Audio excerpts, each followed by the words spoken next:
নিরমল গোরা তনু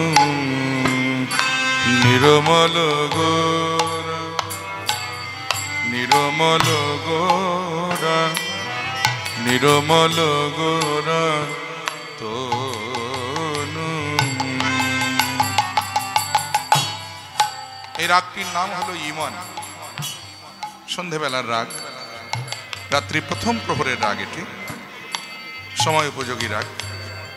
সানি নি নি নি সা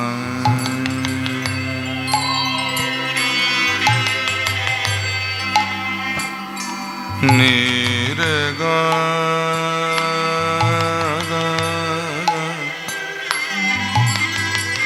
সা নি রে গা রে নি রে গা মা পা মা গা রে নি সা। বিনা কারণে কিছু না বলে চলে গেল সে, চলে গেল সে বিনা কারণে কিছু না বলে।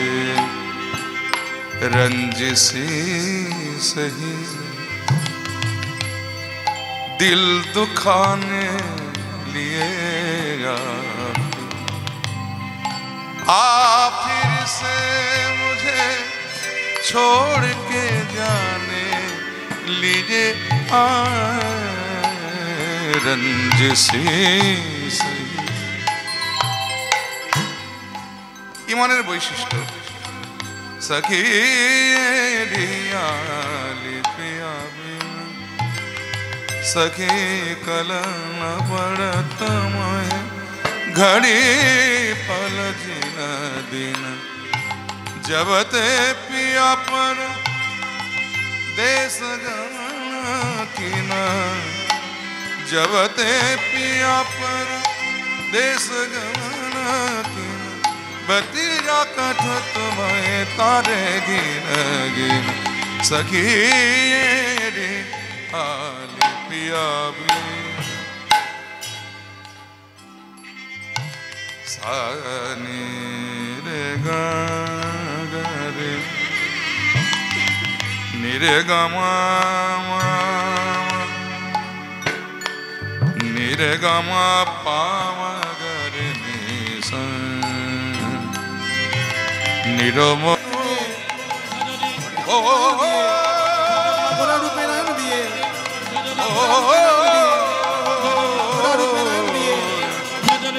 রাইতে পড়ি গেল নিরমল গোরা নিরমল গোরা নিরমল গোরা তো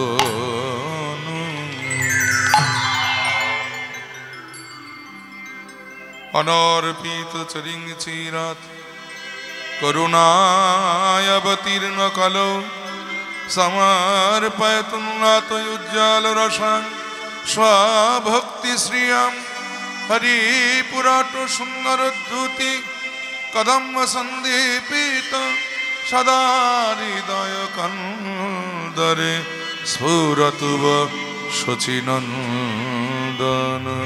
हरि ओम।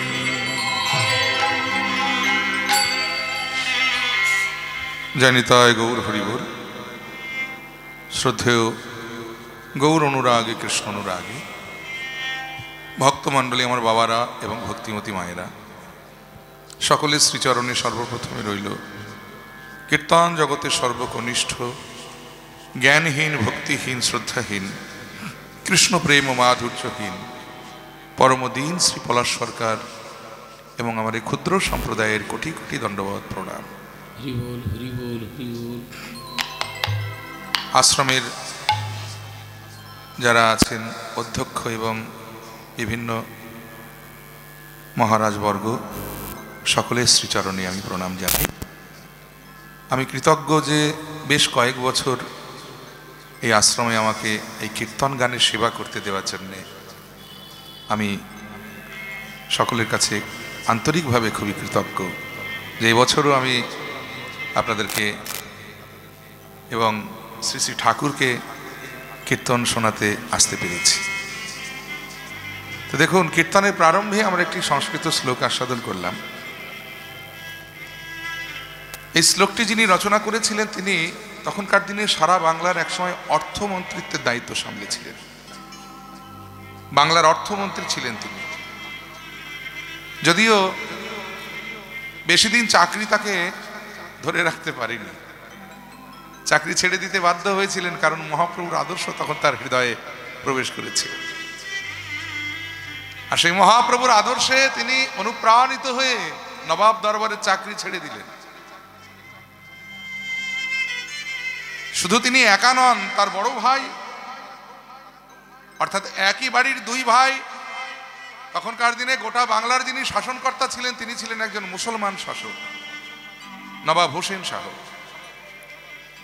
আর কোন মুসলমান শাসক তার কোনো প্রধানমন্ত্রিত্ব পদে কোনো হিন্দু ব্রাহ্মণকে নিযুক্ত করবে, এটা কিন্তু ইসলাম বিরুদ্ধ কাজ। তথাপিও নবাব সাহেব করেছিলেন। একই বাড়ির দুই ভাইকে দুটি বড় বড় মন্ত্রিত্বের দায়িত্ব, তাদের রূপ দেখে নয়, তাদের গুণেই মুগ্ধ হয়ে। বড় ভাই সনাতন গোস্বামী, তাকে দিয়েছিলেন গোটা বাংলার প্রধানমন্ত্রিত্বের দায়িত্ব। আর তার মেজ ভাই, যার নাম ছিল শ্রী রূপ গোস্বামী পাদ, তাকে দিয়েছিলেন গোটা বাংলার অর্থমন্ত্রিত্বের দায়িত্ব। কিন্তু মহাপ্রভুর আদর্শ যখন তাদের হৃদয়ে জাগ্রত হলো, দুই ভাই এক নিমেষে মন্ত্রিত্ব ছেড়ে দিয়ে, এমনকি ঘর বাড়ি পরিত্যাগ করে আত্মীয় স্বজন ছেড়ে দিয়ে গোটা জীবনটা বৃন্দাবনে গিয়ে বৃক্ষতলায় বসে বসে গৌর গৌর গৌর বলে কাটিয়ে দিয়েছিলেন। সেই রূপ গোস্বামী পাদ তিনি রাধাকৃষ্ণ প্রেম তরঙ্গ নিয়ে একটি গ্রন্থ লিখতে বসেছেন। গ্রন্থটির নাম হলো বিদগ্ধ মাধব, একটি নাটক রাধাকৃষ্ণের প্রেম নিয়ে। গ্রন্থ লিখে তিনি চিন্তা করলেন গ্রন্থটা তো কাউকে উৎসর্গ করতে হবে, কারণ লেখক যখন গ্রন্থ লিখে দেখবেন প্রথম পাতাতে উৎসর্গপত্র লেখা থাকে যে আমার প্রিয় অমুককে এই গ্রন্থটি উৎসর্গ করা হলো। তেমনি রূপ গোস্বামী পাদ চিন্তা করলেন যে এত সুন্দর গ্রন্থটা আমি কাকেই বা উৎসর্গ করব, আমার সবচাইতে প্রিয় যিনি তিনি তো আমার চৈতন্য মহাপ্রভু। এই গ্রন্থটা আমি আমার মহাপ্রভুর উদ্দেশ্যে উৎসর্গ করব। আর উৎসর্গ করতে গিয়ে তিনি এই শ্লোকখানি লিখেছিলেন যে অনর্পিত চরিং চিরাত করুণাবতীর্ণ কল সমর্পয়তুন্নত উজ্জ্বল রসায়ন স্বভক্তি শ্রিয়া হরিপুরাট সুন্দর দ্যুতি কদম সন্দীপিত সদা হৃদয় কন্দরে স্ফুরত বসুচি নন্দন। অর্থাৎ শ্লোকটি ব্যাখ্যা করে থাকে ভূত থাকে, পিশাচ থাকে, আপনি হৃদয়টাকে মন্দির না বলে আপনি কন্দর বলে দিলেন, এটা আপনি ভুল করলেন না? রূপ গোস্বামী পাদ করজোড়ে বললেন, বাবা আমার অপরাধ নিও না, আমি হৃদয়টাকে মন্দির বলতেই পারতাম, কিন্তু ইচ্ছে করে বলিনি। কেন জানো? কারণ হৃদয় আমার মন্দির ততদিন ছিল যতদিন আমি ওই মাতৃ জঠরে ছিলাম। কারণ সেদিন আমার মা খেলেই আমার খাওয়া হয়ে যেত। আমি জানতাম না লোভ কাকে বলে, সেদিন বুঝতাম না যে ক্রোধ কাকে বলে। কিন্তু যখনই আমি ভূমিষ্ঠ হলাম, একে একে 6টা পশু এসে আমার হৃদয় মন্দিরটাকে দখল করে নিল। ওই পশু 6টি কারা কারা? না কাম, ক্রোধ, লোভ, মোহ, মদ, মাৎসর্য। যে মন্দিরে ভগবান না থেকে পশুরা বাস করে, সেই মন্দির কি মন্দির থাকে? সেই মন্দির যে গুহা হয়ে যায়। তবে শুনেছি কোন সাধু বা সন্ন্যাসী যদি কোনো গুহাতে কৃপা করে প্রবেশ করে ধুনি জ্বালিয়ে বসে থাকে, তাহলে সেই গুহাতে নাকি পশুরা প্রবেশ করতে পারে না তার ভয়ে। তাই হে চৈতন্য মহাপ্রভু, তুমি তো জগতের শ্রেষ্ঠ সন্ন্যাসী, তুমি কৃপা করে আমার হৃদয় গুহার মধ্যে প্রবেশ করে তোমার জ্ঞানের আলোটা জ্বালিয়ে তুমি কৃপা করে আমার হৃদয় গুহাটাকে মন্দির করে দাও। কৃপা করে তুমি মন্দির করে দাও, কৃপা করে তুমি মন্দির করে দাও। তাই সদা হৃদয় কান্নারে স্ফুরত শচীনন্দন। এই দেখুন বাবা, যারা পণ্ডিত তারা শেষেও তাদের পাণ্ডিত্যটাই রেখে যান। আমার মহাপ্রভুর কত নাম বলুন তো দেখি। কেউ বলে গোরা, কেউ বলে গৌরহরি, কেউ বলে বিশ্বম্ভর, কেউ বলে নিমাই, কিন্তু এতগুলো নামের একটা নামেও রূপ গোস্বামীপাদ তাকে ডাকলেন না। তিনি কি নাম দিলেন? না শচীনন্দন। কেন না? যে শচীমাতা আমার মহাপ্রভুর মতো একটা রত্ন আমাদেরকে উপহার দিয়েছে, সেই মাকে একটা প্রণাম জানাবো না? তাহলে শচী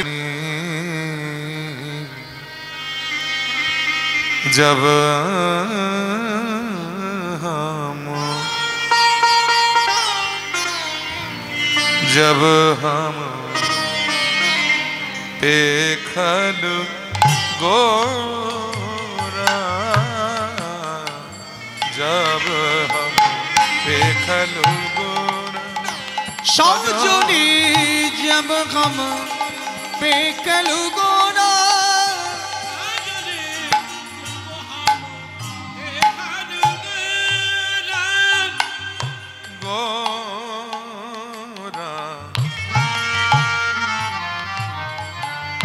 गोरा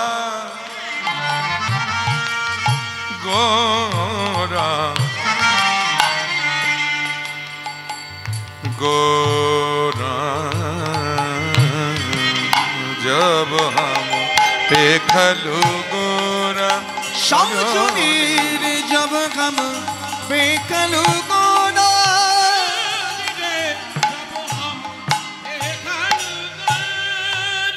जब हम देखलू गोरा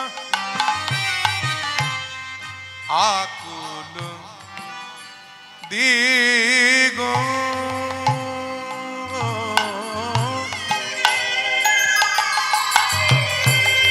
सजनी सजनी रे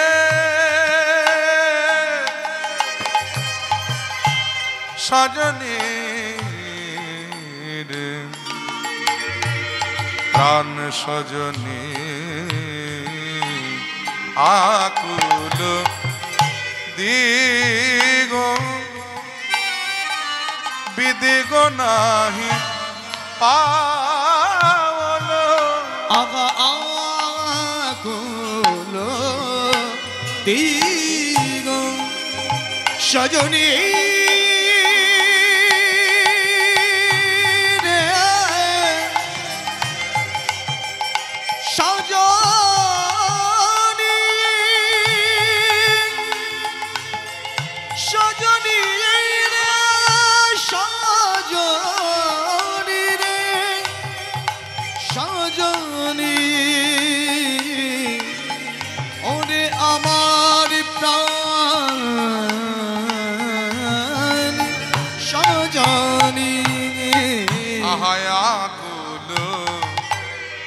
दीगो विदिगो नाही पावलो आकुल दीगो विदिगो नाही पावलो मदन लालसे मन भोरा मन भोरा मन भोरा भोरा जब हम देखलू गोरा सजनी रे जब हम देखलू गोरा सजनी रे जब हम देखलू गोरा जब हम देखलू गोरा आकुलो दीगो विदिगो नहीं पावलो মদন লালসে মনোভরা। মায়েরা, এখন কাউকে ধরুন গোক্র সাপে দংশন করেছে, তাকে যদি জিজ্ঞেস করা হয় বলুন তো ঈশান কোন কোনটা, বলতে পারবে? কাউকে ধরুন কেউটে সাপে দংশন করেছে, তাকে যদি জিজ্ঞেস করা হয় বলুন তো উত্তর দিক কোনটা। আরে বাবা, সে এখন সাপের বিষের জ্বালায় জর্জরিত, তাকে যদি দিক জিজ্ঞেস করা হয় তার অবস্থাটা কি হয় বলুন তো? তেমনি রাধারানী বলছে, সখী যখন ওই ভুরুরূপী ভুজঙ্গ এসে আমাকে দংশন করেছে আমার হৃদয়ে, আমি ও দিক বিদিক জ্ঞান শূন্য হয়ে গেলাম। থেকে আসছে 3 মিনিটে বশীকরণ। বলে না না, বশীকরণ করতে হবে না, আপনি দেখুন আমার ছেলের কপালে কি লেখা আছে। বলে মহারাজ, আপনার ছেলের কপালে 12 বছর বয়সে মৃত্যু যোগ আছে। বলে এটার তো ঠিক আছে, আপনি দেখুন কিসে মরবে আমার ছেলে। আমি স্পষ্ট দেখলাম মহারাজ, আপনার ছেলে জলে ডুবে মারা যাবে। 3 জন যে 3 রকম বলেছে, রাজা এত রেগে গেছে, বলে এই আছিস, এই 3টেকে শৃঙ্খলবদ্ধ করে কারাগারে নিক্ষেপ কর। 12 বছর এরা কারাগারে বন্দী থাকবে। 12 বছর পরে যার কথা ফলবে তার পুরস্কার, আর যার কথা ফলবে না তাদের হবে মৃত্যুদণ্ড। রাজাজ্ঞা হয়ে গেল। 3 জ্যোতিষী 12 বছরের জন্য কারাগারে বন্দী হলো। এদিকে ছেলে বড় হতে লাগলো। দেখতে দেখতে দেখতে দেখতে 12 বছর যেদিন পূর্ণ হয়ে গেল, সেদিন রাজার ছেলে বন্ধুদের সঙ্গে খেলতে খেলতে রাজবাড়ির পিছনে একটা পুকুর পাড় আছে, সেই পুকুর পাড়ে গিয়ে হাজির খেলতে খেলতে। আর যেই পুকুর পাড়ে গিয়ে হাজির হয়েছে, সঙ্গে সঙ্গে আকাশে কাল বসে কি ঝড় উঠে এলো। আর সেই ঝড়ের ভয়ে বন্ধুরা যে যেদিকে পারলো ছুটে পালালো, কিন্তু রাজপুত্র আর পালাবে কোথায়? ওই পুকুর পাড়ে ছিল একটা লম্বা গাছ, সে গাছের উপরে উঠে গেল। আর ওই গাছের একটা ডাল পুকুরের জলের দিকেই গেছে। রাজপুত্র বসবি তো বস গিয়ে ওই গাছের ডালেই গিয়ে বসেছে। আর যেখানে গিয়ে বসেছে সেখানে ছিল একটা বিষধর সর্প। রাজপুত্রকে দংশন করলো।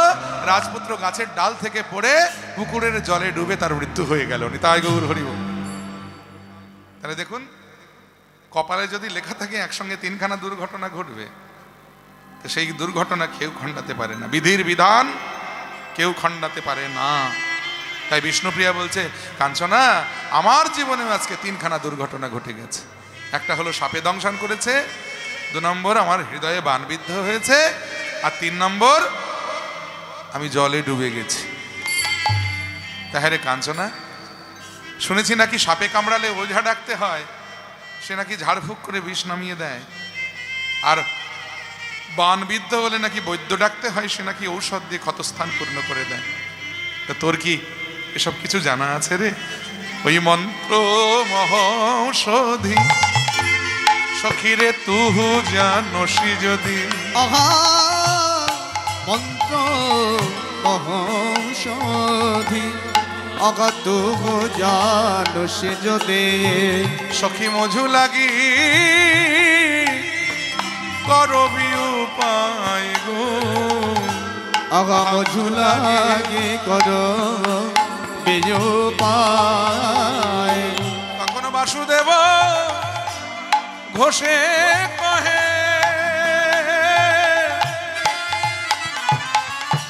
শুনো শুনো এ সখী। ওই বাসুদেব ঘোষে কহে, শুনো শুনো এ সখী। ওই গোড়া লাগি প্রাণ মন যায় গো। গোড়া লাগি প্রাণ মন যায়। কাঞ্চনা বলছে, না রে বিষ্ণুপ্রিয়া, আমি মন্ত্রও জানি না, আমি ঔষধও জানি না, তবে তোকে একটা উপায় বলে দিতে পারি। বলে কি? বলে দেখ, গাছের মাথায় উঠতে গেলে আগে গাছের গোড়াটা ধরতে হয়। তোকে একটা বুদ্ধি দিই, শোন। প্রত্যেকদিন কাক ভোরে যাকে দেখে তুই এমন হয়েছিস, তার মা জগৎজননী শচীরানী, তিনি গঙ্গায় স্নান করতে যায়। সেই সময় গিয়ে ঘাটে বসে থাকিস, স্নান করে যখন ঘাটের তীরে উঠবে, পারলে গিয়ে চরণ দুটো জড়িয়ে ধরিস। কৃপা হলেও হতে পারে। তাই গোড়া লাগি প্রাণ মোর যায় গো। ও